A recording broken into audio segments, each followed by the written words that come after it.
Thinking about starting a business as a sole trader? In this video, we will take you through what a sole trader is, as well as some of the pros and cons. So let's meet Bob. Hi, Bob. Bob works as a carpenter in the construction industry and wants to run his own business as a subcontractor.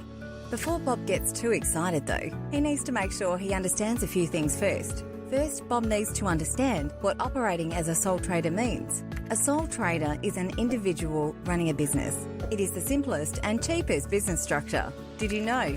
As a sole trader, Bob is the sole owner and is in control of every aspect of the business. As a sole trader, Bob can still employ other contractors and employees. Bob is legally responsible for all aspects of the business, the good, the bad, and the ugly. In actual fact, there is no difference between Bob and the business. The business is Bob. This means that all income and expenses are tied to Bob's personal tax file number and are included in his personal income tax return. This is because Bob's Australian business number, or ABN, will be linked to his tax file number. There are some pros and cons with being a sole trader, so let's look at these in a bit more detail. Let's start with the positives. The biggest benefits about running a business as a sole trader is that it's a very simple structure to set up and operate. Generally, the ongoing cost of a sole trader will be less than that of a company or trust. The other main advantage is a sole trader is in control of the business and does not have to report to shareholders. There are, however, some disadvantages to running a sole trader. One of the biggest considerations is that as a sole trader, you are legally responsible for all aspects of the business, which means you have unlimited liability, with even your personal assets at risk. You also cannot share debts and losses with other business partners.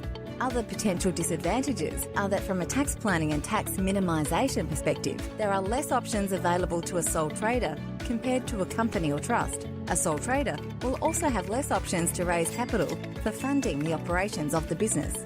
Knowing all this information, Bob then asks himself, when would a sole trader generally be a good option for a business structure? In general, sole trader structures work well when an individual is performing the work of the business and is using the structure as a way to replace or supplement their personal income quickly and without too much investment.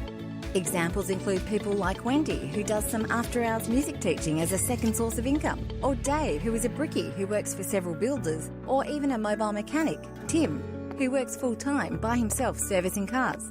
As soon as the operations and risk of the business expand, for example, Bob starts to hire employees or enter into larger legal contracts, he should consider other structures such as a company or trust. Bob now understands what it means to be a sole trader. Great work, Bob. Remember, Bob, if you need any help, Set Up My Business is here to help. Bye, Bob.